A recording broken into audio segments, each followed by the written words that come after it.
Ceci est un livre audio autogénéré par Google. Prologue. Ce livre est né d'une expérience personnelle. À l'occasion de plusieurs dîners entre amis, mon optimisme s'est retrouvé systématiquement confronté à un mur de pessimisme. Nos conversations, sans être banales, portaient comme on le fait entre amis sur la vie de nos proches. Enfants, amis communs plus ou moins éloignés, relations professionnelles. Pour donner à la conversation un tour plus général, je trouvais toujours l'occasion d'amener mon interlocuteur à constater le côté positif des situations personnelles évoquées. Nos conversations prenaient alors inévitablement une orientation plus politique. J'étais immédiatement sanctionné pour mes tentatives frauduleuses de généraliser des situations personnelles en bonheur social. Les enfants voyageaient pour leurs études, ce que faisais-je remarquer ? Nous n'avions pas pu faire, mais ça ne pouvait compenser dans l'esprit de mes convives les effets déprimants de la crise. Chacun de nos enfants trouvait un travail et un appartement avec difficulté et force colocation. Certes, mais le fait que mes parents aient vécu chez leurs propres parents pendant 5 ans faute de logement abordable ne pouvait être envisagé comme un progrès. Chaque effet bénéfique de notre vie que je m'efforçais de mettre en avant était vite rabroué par l'ensemble de mes interlocuteurs de sorte qu'une bonne table bien arrosée se transformait en un champ de ruines d'arguments fracassés par un tir d'artillerie des méfaits de notre vie moderne. Plus je m'entêtais, plus le dîner devenait tendu. Insatiable pourvoyeur d'optimisme, je brisais le plaisir d'un dîner partagé en 1000 morceaux de récrimination. La conclusion invariable qui permettait de sortir de l'affrontement était que j'étais optimiste parce que j'étais chef d'entreprise, mais que ça ne valait pas pour le reste des invités. J'étais en somme un optimiste professionnel, insensible au pessimisme des gens normaux. Ce professionnalisme m'empêchait de voir la vraie vie. Cette concession faite à mon statut marquait la fin des débats. Plusieurs fois l'ambiance fut si plombée qu'il ne fut plus question d'être réinvité. À l'occasion de tous ces dîners, mon obstination ne put triompher du pessimisme des convives et je commençais à comprendre que c'est moi qui avais tort. Je dus admettre que le pessimisme avait gagné. Telle une énergie noire, il attirait tous les esprits. Il fallut me rendre à l'évidence. La société était réellement malade. Mon petit échantillonnage bourgeois et privilégié était en phase avec le pessimisme ambiant de tous les Français. Plus pessimistes pour la société que pour leur situation personnelle. Comme une parfaite illustration des sondages, mes convives convenaient que si ça allait bien pour eux, leur situation privilégiée rendait leur cas exceptionnel et non généralisable. Évidemment, je ne pouvais me satisfaire de cette contradiction. Cet essai est une invitation réfléchie à s'engager contre la dépression collective qui m'a tant frappé lors de mes dîners. Il existe une littérature peu abondante pour nous dire que ce n'était pas mieux avant. De Steven Pinker à Michel Serres, ils sont quelques-uns à ne pas nous promettre l'apocalypse, mais le public préfère qu'on lui dise comment ça va mal tourner. L'écologie, la finance et le capitalisme sont sur le podium des meilleurs thèmes catastrophistes. Je ne vais pas lister tout ce qui va bien pour faire barrage aux pessimistes. Non, puisque j'admets sous l'influence de mes convives que ça ne va pas, mais ma thèse est que ça ne va pas surtout dans les représentations collectives que nous nous faisons de l'avenir. Loin de moi l'idée de sous-estimer l'influence des représentations collectives, bien au contraire, elles sont une réalité qui oriente puissamment le destin des sociétés, et c'est une réflexion sur ce sujet que je voudrais développer. Mon point de départ est l'économie, car le malaise social se nourrit de la vie dans l'entreprise, des inquiétudes pour sa situation ou la situation matérielle de ses proches et depuis quelques années, des externalités négatives de l'activité économique sur l'équilibre écologique. L'innovation dans ce tableau occupe une place centrale car elle ne cesse de tout bouleverser. Nos habitudes de travail, nos modes de consommation, notre environnement, notre avenir et jusqu'à ce qui me semble à l'origine de notre civilisation, notre désir de progrès. C'est pourquoi il est essentiel que l'innovation retrouve à nos yeux ses vertus. Je m'empresse d'ajouter immédiatement que ce n'est en rien un essai sur les questions de technologie. Je ne vais pas traiter des bonnes ou des mauvaises technologies. Ce n'est pas non plus un guide pratique sur la meilleure façon de réussir par l'innovation, mais je vais essayer de comprendre pourquoi une société accepte et promeut l'innovation, et en quoi cela a un rapport avec un système de valeurs et donc de représentation de notre monde. L'innovation vertueuse, est donc une interprétation des phénomènes économiques par les valeurs, car si l'économie dit le prix de chaque chose, elle ignore les valeurs qui permettent de les créer. Ma thèse est que les valeurs sont à l'origine des évolutions économiques, et qu'en conséquence, les représentations mentales déterminent la richesse matérielle aussi bien au niveau macroéconomique qu'au niveau microéconomique de l'entreprise. Mon profil de chef d'entreprise me conduit à mettre en œuvre tous les jours des valeurs auprès des équipes qui constituent notre groupe. C'est cette représentation positive que je me suis efforcé de théoriser dans cet essai. Introduction. Sans l'innovation, l'homme n'existerait pas, et n'aurait jamais existé. J'entends par innovation la lutte permanente engagée par l'humanité pour améliorer son quotidien et sortir de l'état naturel, qui fut sa première condition. L'homme est un animal technique, un homo faber qui ne se contente pas de satisfaire ses besoins immédiats organiques. En réalité, son but est de se détacher de sa part animale car ce qui l'en distingue, c'est la recherche du bien-être superflu. L'homme n'a pas besoin de simplement exister comme l'animal, il ne se sent lui-même que dans la recherche du bien-être et tous ses efforts concourent à s'épargner d'autres efforts pour une meilleure vie. C'est pourquoi toute son énergie est consacrée à modifier son environnement naturel, pour l'adapter à ses désirs. L'animal s'adapte à son milieu, l'homme adapte son milieu. Il se construit ainsi un monde de culture gagné sur la nature et nourri par un triptyque d'innovation, technique, organisationnelle et religieuse. Le croisement de ces trois innovations produit des civilisations dont le prestige se mesure par leur capacité à créer des valeurs matérielles et des valeurs spirituelles. Dans cette lutte acharnée, le désir est infini et l'innovation sans limite.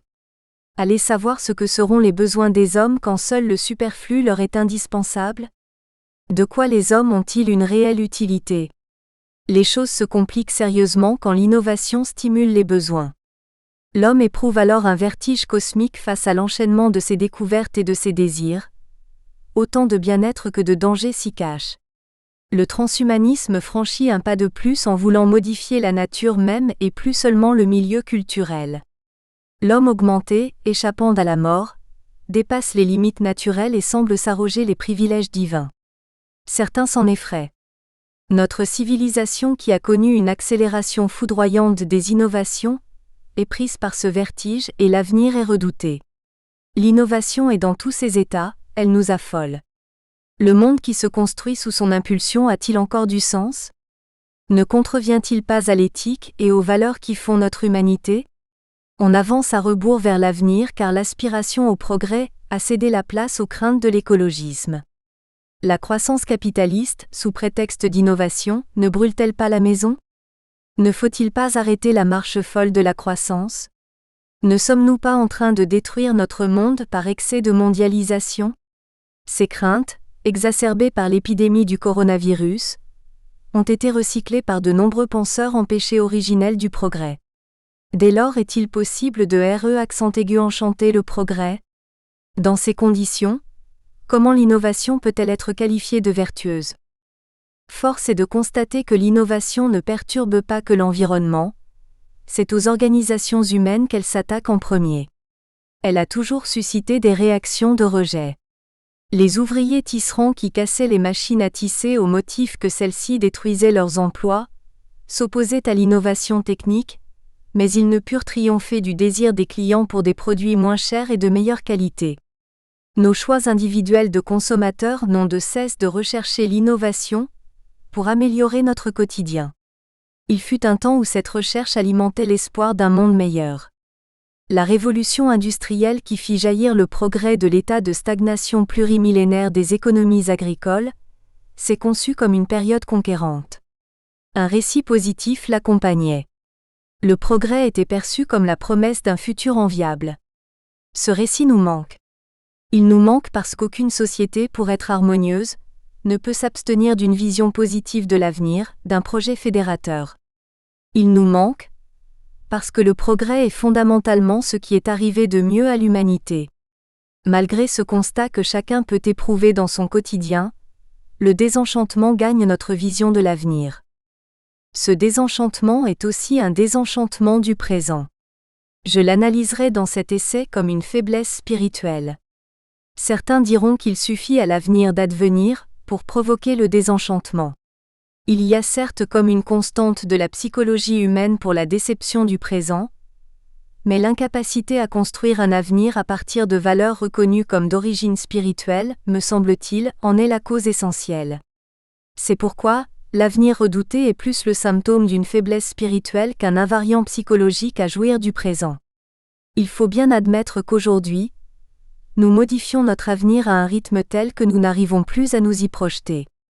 Le temps qui est la mesure du changement s'accélère, à proportion des mutations que nous vivons. Les temps présents, si je puis dire, n'en ont pas beaucoup pour eux, de sorte que le futur ne nous laisse pas de répit. Les changements sont toujours accompagnés d'inquiétudes. Or notre société, en l'absence d'un récit fort, porteur de valeurs, oscille entre deux émotions fondamentales, la peur et la confiance. Mais c'est la peur qui exerce le plus son pouvoir d'attraction. L'inquiétude se diffuse comme un poison qui nous désenchante. Une culture du pessimisme s'insinue dans nos représentations collectives. Dès lors, comment vivre un présent sans cesse remis en cause par de futures innovations tout en gardant confiance dans notre société? L'innovation est inhérente à notre projet de société. Elle peut être assimilée à une énergie modifiant l'environnement naturel en vue de l'adapter aux désirs humains. Comme telle, elle génère des externalités négatives, sociales et environnementales. Décrit en ces termes, le problème central d'une société devient celui de la gestion des mutations provoquées par l'innovation.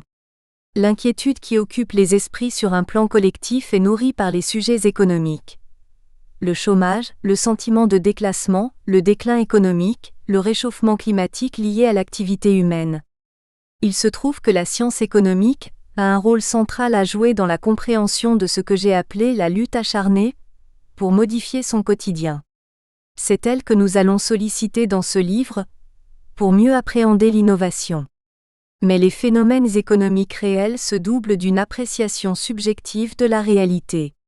Or, les représentations mentales qui ont pour fonction de nous permettre d'apprécier le réel pour mieux le maîtriser se fabriquent, comme nous le verrons, à partir de valeurs culturelles. L'économie qui se donne pour objet l'étude des comportements humains relatifs à la richesse matérielle s'efforce de découvrir des lois qui décrivent un ordre. Un ordre économique qui trouve son fondement dans la figure de l'homo economicus, mais aussi dans des conventions sociales sujettes aux représentations morales. Or celles-ci restent disjointes de la science économique. On a donc d'un côté un homo economicus critiqué de toutes parts et de l'autre un homo sentimentalisa, subjectif, irrationnel, pénétré de culture, soumis à des comportements conventionnels inspirés par des valeurs, bien réelles, mais sans rapport avec la science économique. Dès lors, la question qui se pose à nous est de savoir si ces représentations morales qui habitent le cerveau de notre homo sentimentalis entretiennent des liens de causalité rationnelle avec l'ordre économique, via le système de valeurs. Si la réponse à cette question était positive, il serait alors légitime de porter un regard spirituel sur l'économie. En effet, les valeurs ont des affinités directes avec les conceptions spirituelles. L'ambition de cet essai est de contribuer à nous réconcilier avec l'innovation comprise comme une force spirituelle qui meut l'économie. C'est une tentative pour accent aigu enchanter le risque. Cela ne peut passer que par un élargissement des domaines étudiés par la science économique, au monde des valeurs. L'économie est une science mal aimée et mal comprise. Mal aimée, car elle est perçue comme le terrain des adaptations douloureuses, de l'inégalité, de la cupidité, de l'hybris prométhéenne et mal comprise, car nous sommes profondément imprégnés par l'idée que la richesse se crée par la multiplication des bras et du capital. Ne désignons-nous pas notre système économique par le capital? Le capitalisme ne rime-t-il pas avec le décollage industriel et l'entrée dans la modernité? Pourtant il est facile de constater que les civilisations antiques ont concentré du capital et des bras, sans pour autant prendre le chemin du développement. Ce qui leur a manqué pour réussir la grande évasion vers la croissance économique, c'est sans conteste, l'acceptation de l'innovation comme projet de société. Le recul historique nous impose de nous détacher de la conception uniquement technique de l'innovation à laquelle nous sommes trop sensibles, et à laquelle nous prêtons des vertus dynamisantes qu'elle ne peut avoir seule, le transhumanisme en étant une sorte d'avatar. Nous devons l'enrichir par une réflexion plus générale intégrant, au-delà de la recherche du désir superflu, une sorte de disposition d'esprit à l'innovation. Disposition qui intègre la possibilité de s'attaquer rationnellement à la compréhension du monde, ce qui est le rôle de la science. Mais aussi, et c'est une deuxième caractéristique essentielle, celle de diffuser l'innovation dans le corps social en faisant accepter les changements structurels qui en découlent. Il ne sert à rien d'inventer si l'on ne peut diffuser. Sans diffusion, l'invention ne passe pas au stade de l'innovation. Ainsi, l'innovation vertueuse est difficile à saisir car elle a trait à la technique, à la politique et à la culture. L'innovation est, nous l'avons dit, comme l'énergie qui provoque les mouvements économiques. C'est elle qui fait jaillir la valeur capitalistique, la richesse matérielle, et elle le fait toujours en s'appuyant sur un arrière-plan culturel complexe. C'est bien pourquoi les économistes ne lui ont pas fait la part belle. Ils ont préféré ses effets matériels. Bien sûr l'accumulation du capital, l'augmentation de la population, les économies d'échelle. Ils ont émis des doutes sur son influence et ont cru que les rendements décroissants, la croissance exponentielle de la population, l'exploitation de la valeur travail, la fin des opportunités d'investissement, le remplacement de l'homme par la machine nous conduirait au mieux à un état stationnaire, au pire à la catastrophe. Malthus n'est jamais loin. La tentation d'une pensée profondément pessimiste et l'incitation à prendre les forces du marché en main révèlent notre manque de confiance dans ces mécanismes. La pensée keynésienne a su théoriser cette crainte. Pour Keynes, la propension à innover n'avait rien à faire dans son multiplicateur. La richesse s'obtenait par la stimulation de la demande. Si Keynes avait été conseiller des empereurs romains, il aurait certainement cru pouvoir mettre l'empire sur les chemins de la prospérité économique. Il manquait juste à sa théorie générale l'essentiel, soit l'innovation, un facteur ignoré du système économique, car appartenant par sa complexité au monde technique et également au monde des valeurs culturelles. L'innovation a tout de même fini par s'imposer dans les équations de production, mais accolée au capital. Les économistes se sont posé la question de savoir si l'innovation est inhérente au système, on la qualifiera alors d'endogène, ou si elle tire sa vitalité de facteurs extérieurs, on parlera alors de facteurs exogènes. C'est une question fondamentale à laquelle on doit répondre clairement, car la réponse a de nombreuses implications sur les choix de politique économique. Peut-on décréter l'innovation, plus modestement la favoriser, ou seulement la constater, ne laissant à la politique aucune prise sur son avènement? L'objet de la science économique conduit à découvrir un ensemble de lois économiques qui dessinent un ordre naturel. Cet ordre n'est pas pour autant figé. Il faut plutôt y voir un champ de force impulsé par une énergie créatrice, l'innovation, qui modèle les organisations économiques. Cet ordre naturel se nourrit de valeurs culturelles différentes en fonction des lieux et des époques.